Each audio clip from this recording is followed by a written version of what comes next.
right. Well, good morning, everyone, and welcome to today's Exploring by the Seat of Your Pants event. My name is Joe Grabowski, and I'll be your host for today. This is going pretty fast. I just got back from an amazing trip to Australia with the Darwin 200 team. If any of you have been tuning in to our world's most exciting classroom events, you know that yesterday we just had a big event live from Tasmania, which was pretty cool. It's been a busy week to get things going again.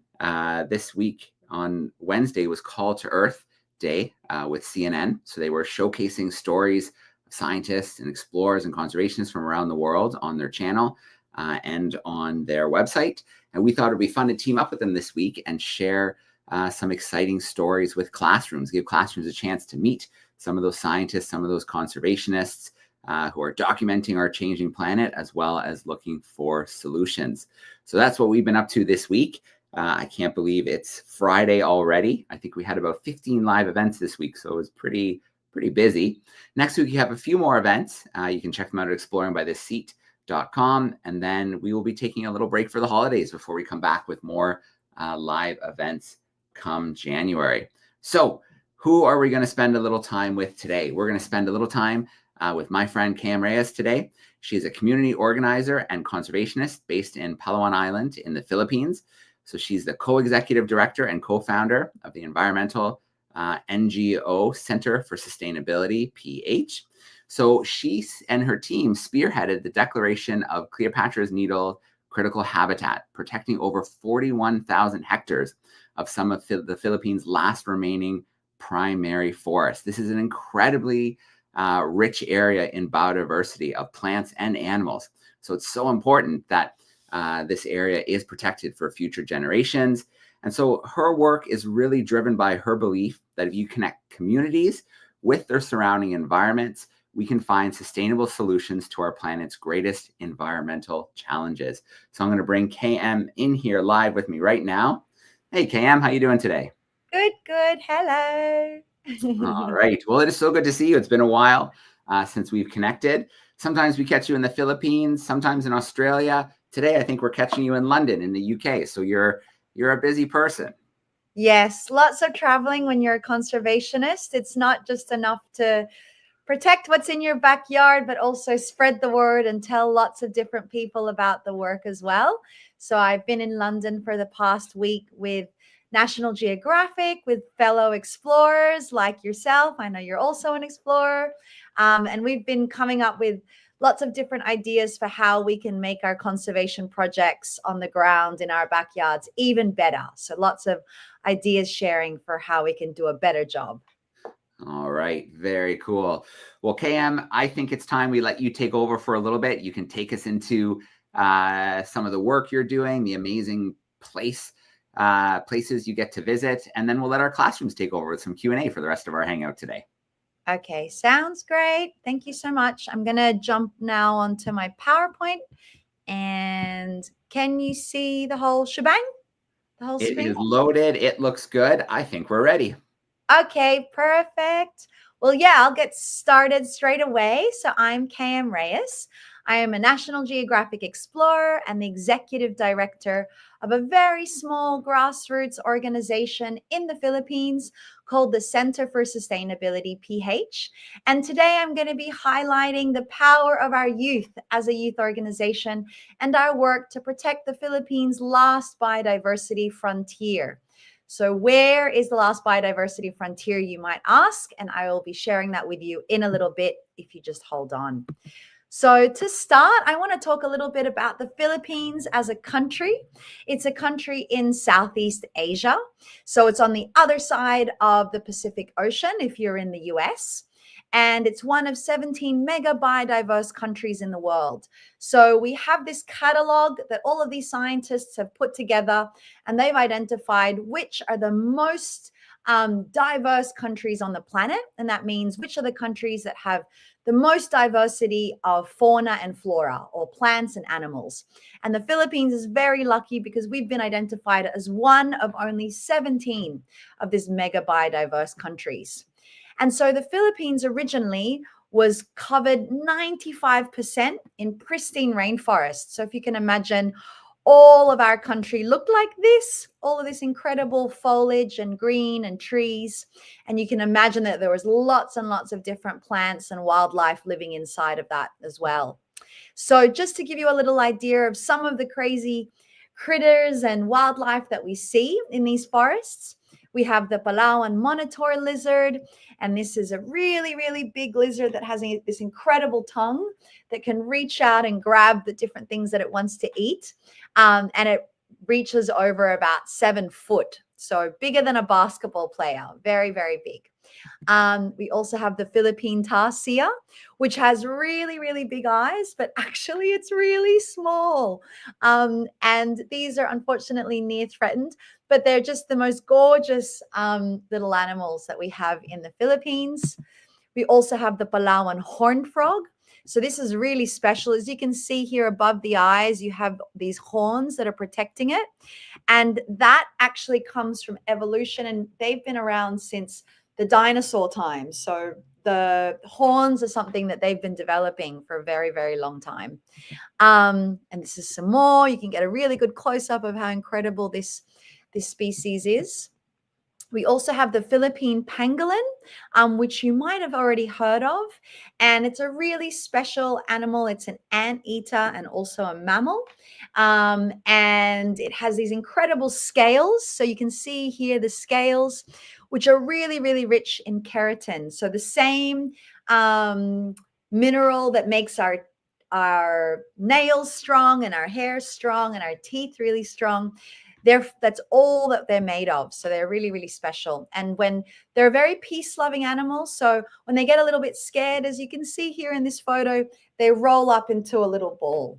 And unfortunately, they're now endangered, and they're also very poached all around the world. And then we have the Asian short-clawed otter, which are super cute and very loving, as you can see here. And we see those all around in Palawan. So when we get to be on the canoes in the river, we see them as families. And then finally, this is our national bird. It's the Philippine eagle. Unfortunately, it's critically endangered now, but it has this incredible wingspan, very aggressive predator, and is an apex species, meaning it's very important for all the different food chains of all the different animals in the Philippine forest. So unfortunately, even though we still have all of this incredible wildlife, now our country is under threat, and only 3% of pristine Philippine rainforests are left. So if you can imagine, all of this incredible wildlife still exists with only 3% of Philippine rainforests. So imagine if we had all of it still, just how much incredible biodiversity there would be. And then we also only have 4% of Philippine coral reefs, which remain in excellent condition.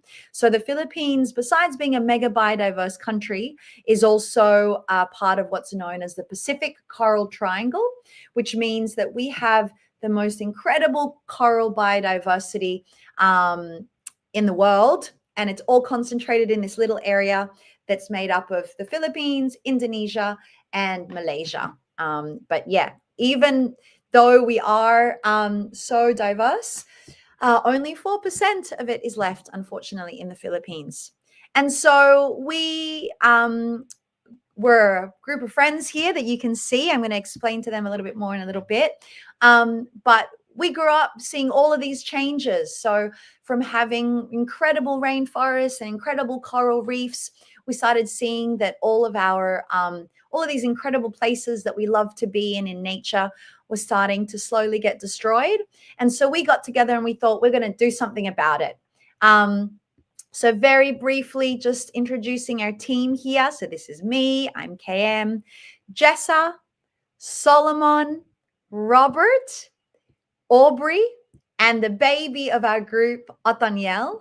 So Otaniel was just 15 years old when we started this organization or started this project to protect our backyard, really showing us that it doesn't matter what age you are, you can start really, really, really early to protect your backyard. And that's what we did. So to do this, we decided to establish an organization, because sometimes with more adult people, they sometimes they think, oh, young people, they don't know what they're doing. They haven't even finished school yet. What would they know? So we decided that to have a stronger voice for the things that we wanted to improve on our island, that we would form an organization. And so the name of our organization is the Center for Sustainability, PH for the Philippines. And we're a women-led youth environmental nonprofit organization from Palawan. So here on the left, you can see a little screenshot of Palawan. As you can see, it's so beautiful. So we have forest here. We also have karst limestone, so these incredible caves inside. And then here you can see all these amazing coral reefs. And underwater, there's all sorts of different things that we'll see, like turtles and tropical fish and jellyfish and seahorses and all sorts of really incredible fauna. And so we decided that we would make it our mission to conserve the land of Palawan, of our island, and that as part of that, we wanted to protect the last remaining 3% of pristine rainforests. And we would do that by creating protected areas or national parks. And this is how we saw was the best way to ensure that these really pristine areas that are under threat can now be protected using law. So a big part of the work that we do is community work, because we're from these communities and we want to protect our own backyard. So at CS, we say that our work comes from communities. So that's us. It goes, it's for communities. So it's also for our communities and for our children and our children's children and our cousins and our brothers and sisters and our parents. And then it also goes to communities. So it's all about doing this work together as a community so that we can all improve together. And so to zoom out a little bit, so as you can see here, this is the Philippines. And in the Philippines, we have many islands. So over 7,000 islands actually is the Philippines. And we're from Palawan Island, which is far western Philippines here. So it's a very long, skinny island, almost like a chili. And we're in the center here. So if you zoom in, this is my city, Puerto Princesa. And this is the area that we're going to talk about today. It's called Cleopatra, so CNCH, for Cleopatra's Needle Critical Habitat. And so this is the area. This is actually the peak of Cleopatra's Needle. And it's this majestic area. It's about 1,600 meters above sea level. It takes 5 days or 4 days to hike all the way to the top. So to get to the top, we have to do all of these river crossings. We have our backpacks and we have tents and we have really hardy shoes to protect our toes and our feet and make sure that we don't slip in the rainforest. And we have to hike all the way up there.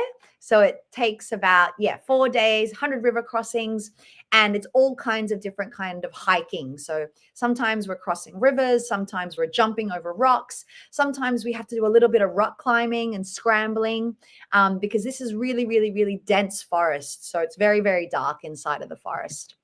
And Cleopatra's Needle is a really important area because it's really big. It's over 41,000 hectares. So if you can imagine the island of Manhattan in New York City, it's like 7 times that. So it's 7 times Manhattan Island, forest, all really thick forest, like I was saying.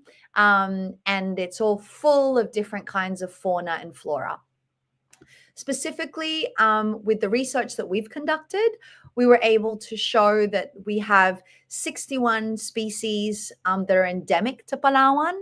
So that means that these are fauna and flora or plants and wildlife that you can only see on this island of Palawan. And then on top of that, it's also 31 IUCN globally threatened species. So these are species that have been identified globally as being of global importance and that we need to protect. And then on top of that, it's also the ancestral domain of the disappearing Batak tribe.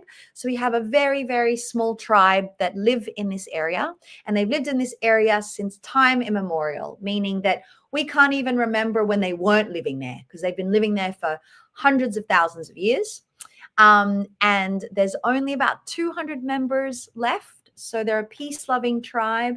They're very, very shy. They don't like outsiders. They like to have a quiet life in the forest, and they hunt and gather. So they hunt the different kinds of wildlife that they might eat or use for their customs and traditions.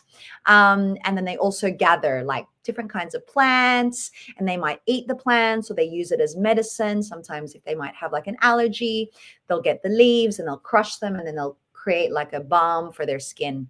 So they've been living in this area and really understand all of the different fauna and flora and all of their uses, like nobody else on the planet. And this area is also very special now because it's the Philippines' biggest critical habitat. I'll talk a little bit more about what a critical habitat is. A critical habitat is actually like a kind of national park. And what we're showing here is that this area is critical or provides critical habitat for the survival of different kinds of plants and animals. And if we didn't have the critical habitat, that these plants and animals might be endangered and they might even go extinct. So it's really, really important. It's critical that we protect this area for all of these plants and animals.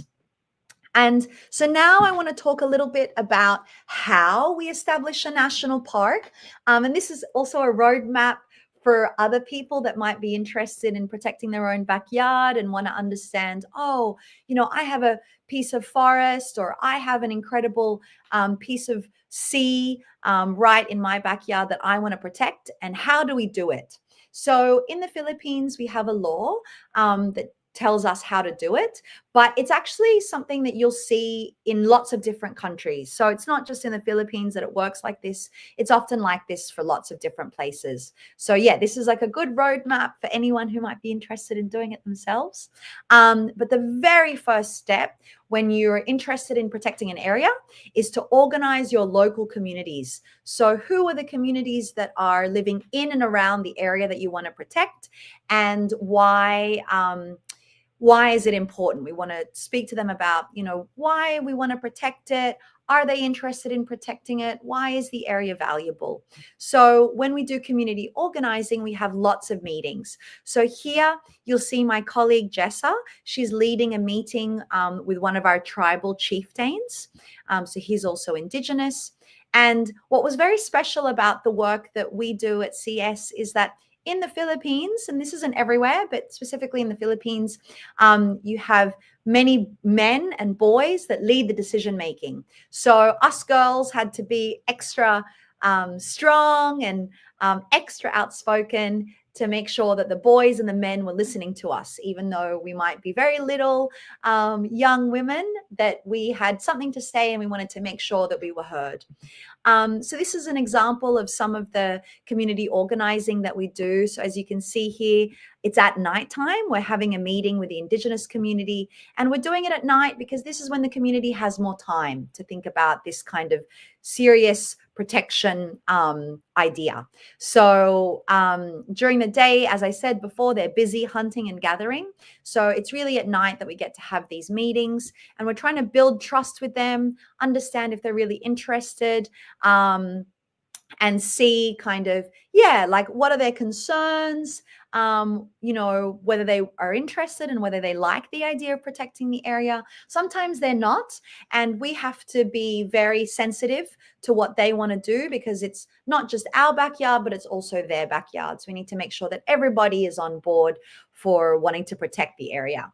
And then as part of this, we want to make sure that they trust us, that they really believe that when we say that we want to protect the area with them, that we're not just saying it, but we're really going to do it with them. So something that we also work on together is like smaller projects so that they can see what it's like to work with us. And they go, okay, KM is okay, Jess is okay, Solomon's okay. We want to work with them. So one of the projects that we do is reforestation. And this is a very special tree that we're protecting here with this reforestation project. It's called Almasiga.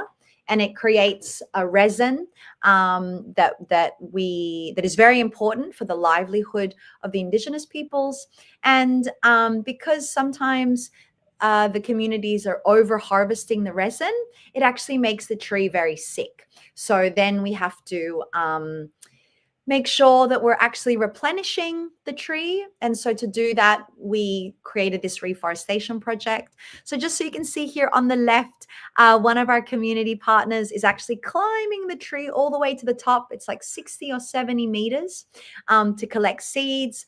And then from the seeds, we take them to the nursery. And then here in the nursery, we turn them into bigger seedlings before we plant them out in the forest again. And just to give you an idea, this is my colleague Solomon, who you saw earlier.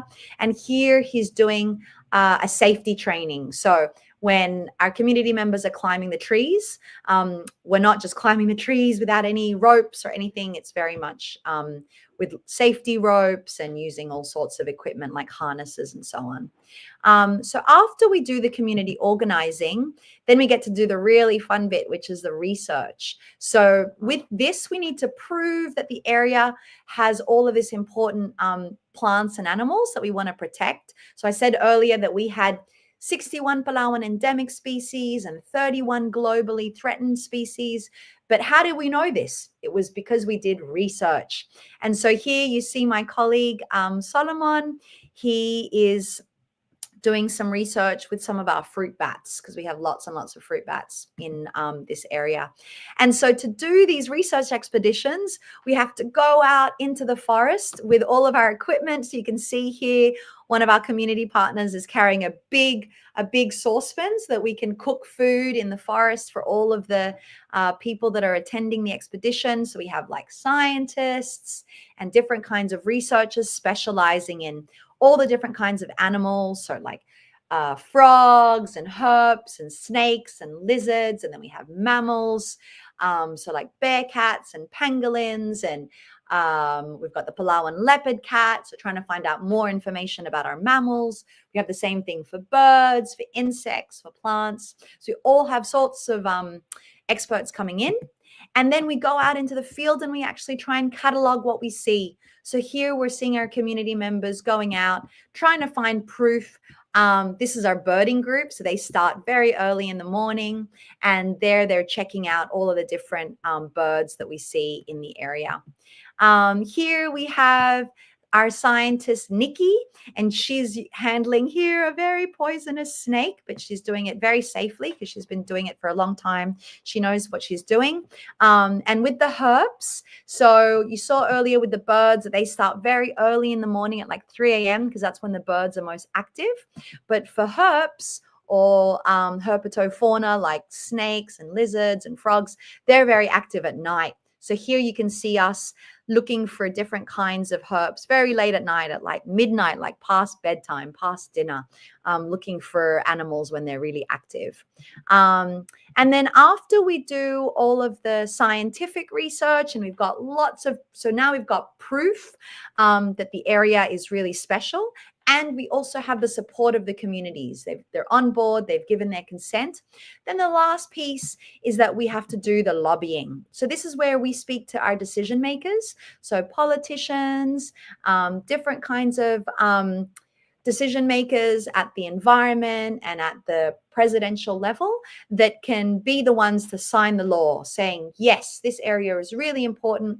We need to protect it. It's critical for the survival of lots of plants and animals. And we want to make sure that we have it not just conserved for today, but for many generations to come. So this is an example of me here lobbying to one of our decision makers. This is the environmental officer for our city. And so he's at the municipal level. And so I'm trying to convince him that, yes, we need to protect the area. And this is also my colleague, Jessa. So this is many of the lobbying efforts that we do. We're talking to different stakeholders and telling them that, yes, this area is really important and we need to protect it. And then finally, after the community organizing and the scientific research and the lobbying, we get the piece of paper. So this is really important because this is the actual law in black and white that says, yes, this area is protected. Yes, we have to make sure that we don't go in there anymore and do anything destructive, and that we're going to keep protecting the area, not just for today, but for many, many years to come. So this is our big achievement up until now. It's the Cleopatra's Needle Critical Habitat, but we're still a very young organization. We've got lots of energy. So now it's what's next for CS. So what we've decided is we're actually going to create another national park. So now we're at this area called Sultan Peak. It's in southern Palawan, and we want to create another critical habitat. It's a little bit smaller this time. It's going to be 8,000 hectares or thereabouts, and that's equivalent to over 3,000 football fields. So it's a bit smaller than Cleopatra's Needle, but it's still a very, very big area. And this is a little photo from where it is. You can see this is at sunrise, and it's just a beautiful area with incredible watershed, which means that the water is like drinking water quality. We call it a class AA area. And what that means is that if you just go out into the forest for a hike, the water here is so clean that you can just pick it up with a cup and you can drink it. It's so clean and so pristine. But unfortunately, it's under threat, this area. So this is Sultan Peak in the background. But unfortunately, we have some different kinds of organizations and companies that want to come in and make money from the area. So they want to get rid of the forest so that they can do mining, so that they can do logging, because the timber is worth a lot of money. And then sometimes they also want to convert the forest for agriculture, so to do big commercial farms.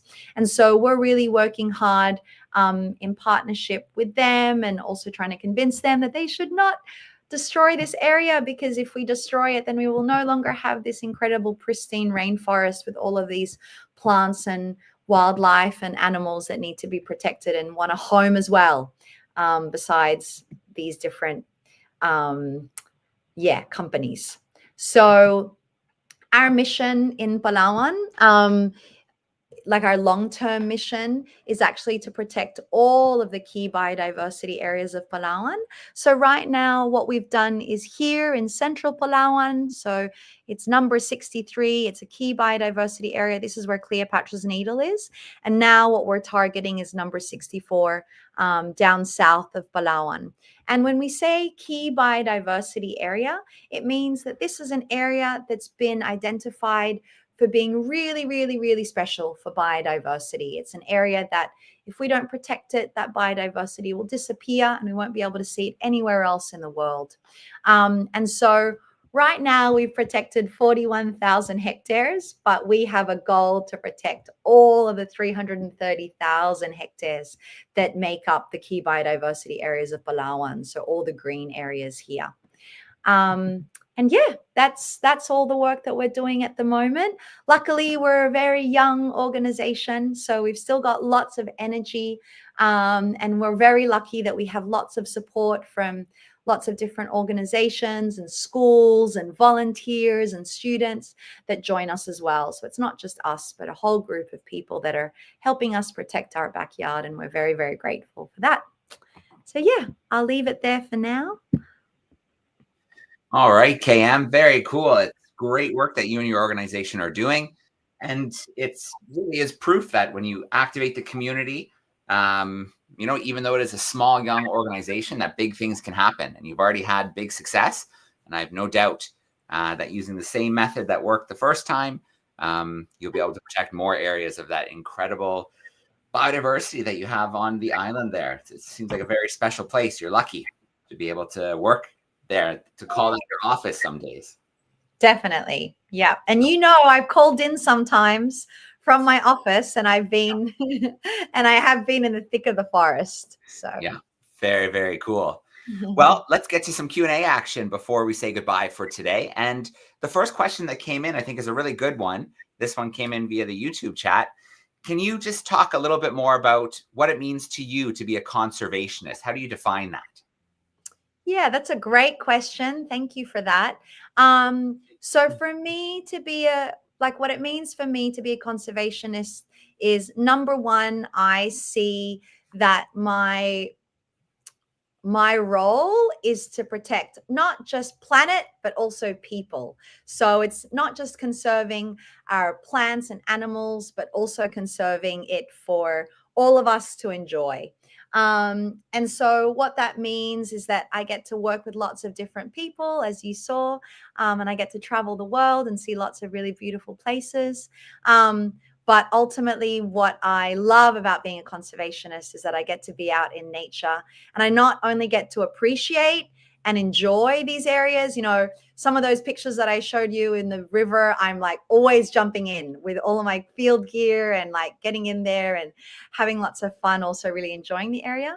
But I not only get to enjoy it, but I also get to protect it. So it's not just something that I do for fun, but also something that I get to do for work. And I'm very, very lucky to be able to do that. All right, very cool. We're going to come back to some YouTube questions in a moment.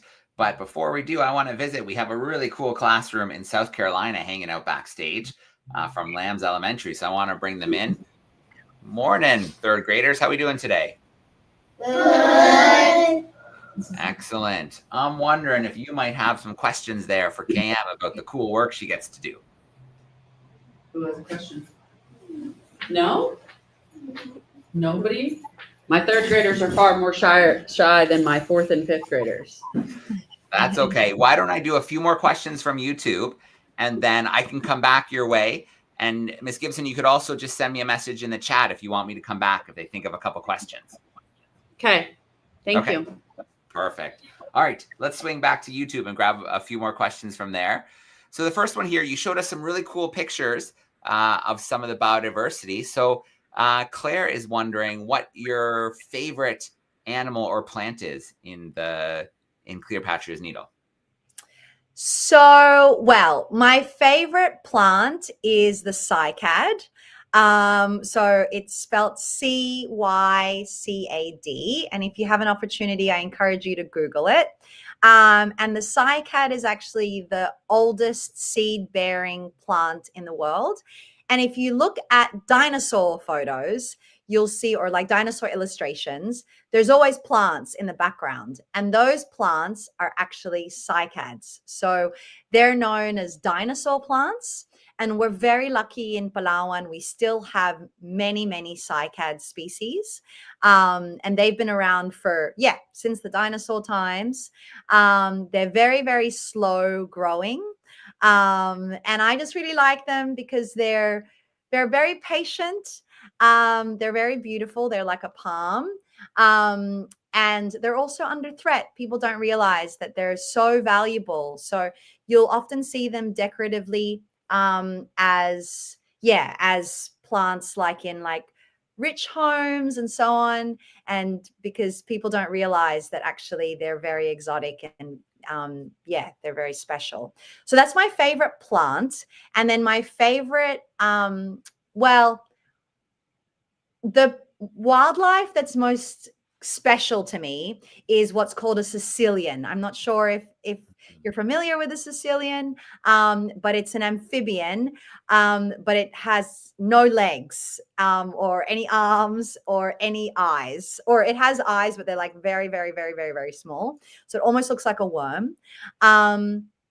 And in Cleopatra's Needle, so many years ago, like in the 1920s, we discovered the Sicilian. They're very special, and because they burrow very deep underground, and so they're very hard to find. And we had some specimens in the National Museum of the Philippines. And then unfortunately, during the Second World War, they were bombed. And so we lost those specimens, and then we didn't see them anymore in the wild for like 50 years or 60 years, even longer. And so we thought that they'd gone extinct and we didn't have them anymore. And then on one of those expeditions that I showed you in the deck, we actually dug up the dirt one day near our base camp, and we found a Sicilian. And it was the first time that we'd seen a Sicilian in like 80 years. So it was like this big. And if you can imagine all of us scientists and researchers and conservationists, we were jumping up and down, and we were so excited because this was a great way for us to prove that this area is so special. This was a species that hadn't been seen in 80 years. We thought that it had disappeared. We no longer had any proof of them in the entire Philippines. And then we managed to find one. And that was a big part of how we also proved to the politicians that they had to protect the area. So they're a very funny looking species. And they look very soft and slimy, but they actually have very, very sharp teeth. So I encourage you to have a look online. And yeah, so it's also a very special species to me because it represented an opportunity for us to really protect the area. All right.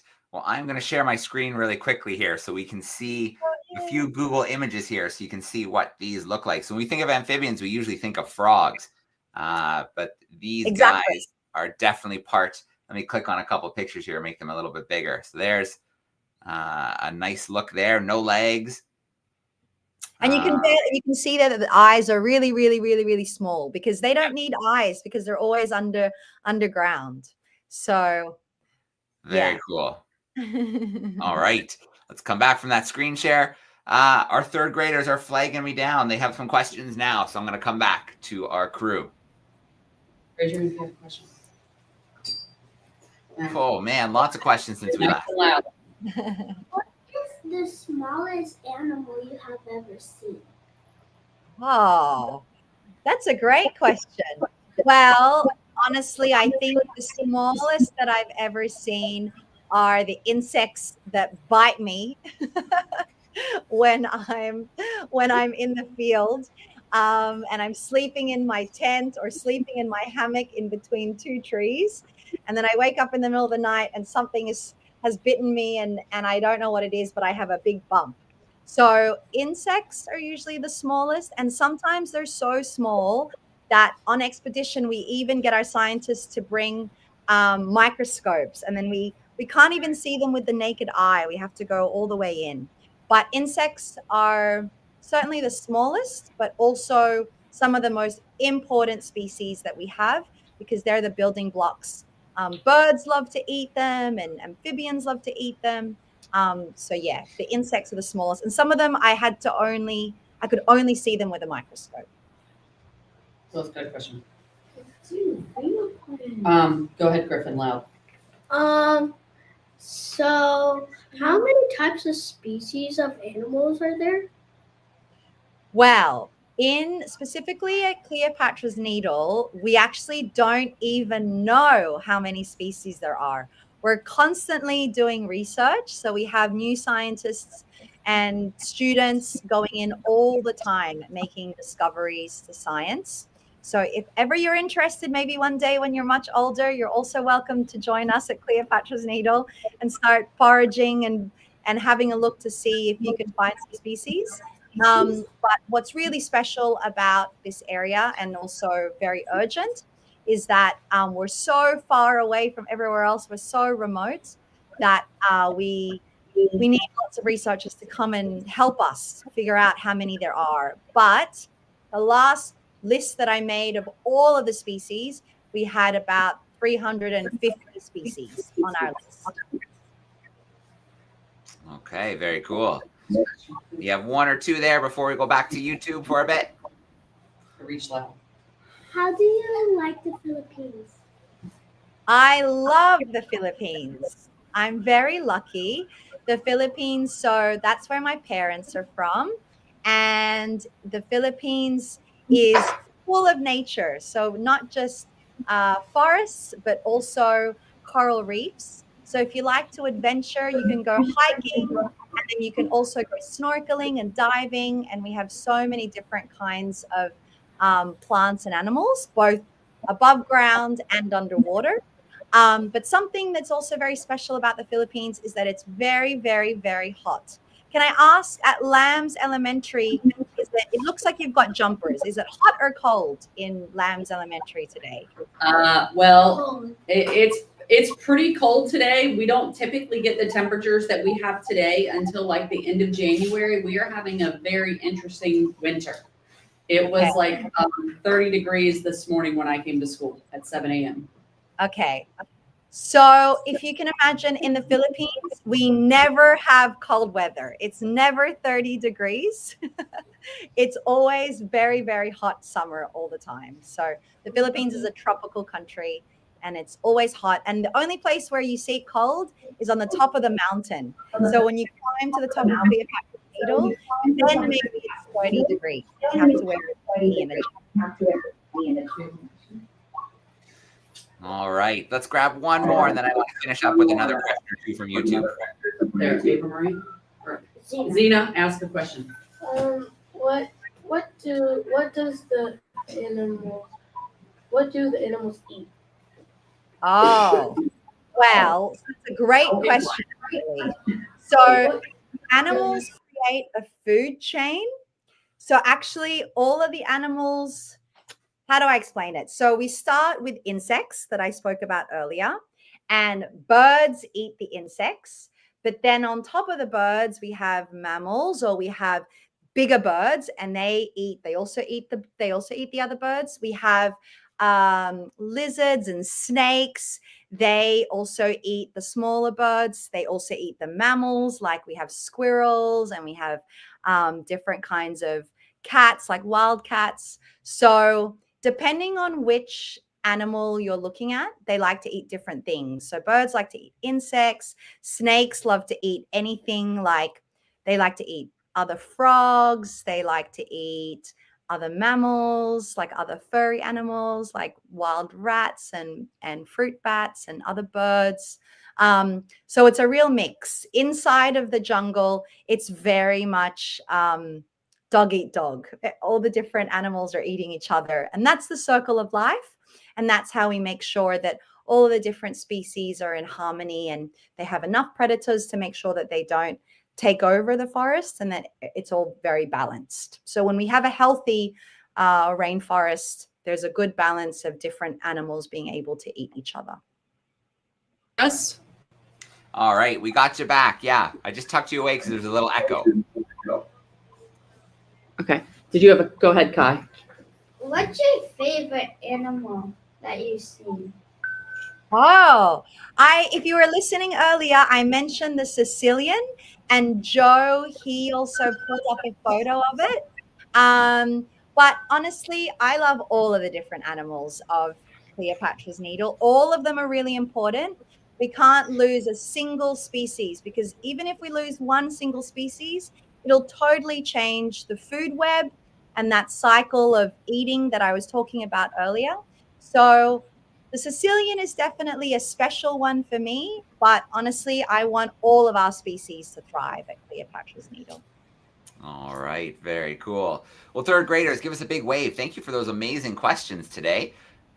It was great to see you, and thanks for starting your day. I know it's early, so thanks for being with us nice and early today. Very cool. All right, thanks, Lambs Elementary. So, Cam, I want to get one more question here from YouTube. This is from Peter. You're in a remote area. Is it hard to prepare to go out on an expedition? Yes, it can be. And now we have lots of experience, and our mantra is always prepare, prepare, prepare.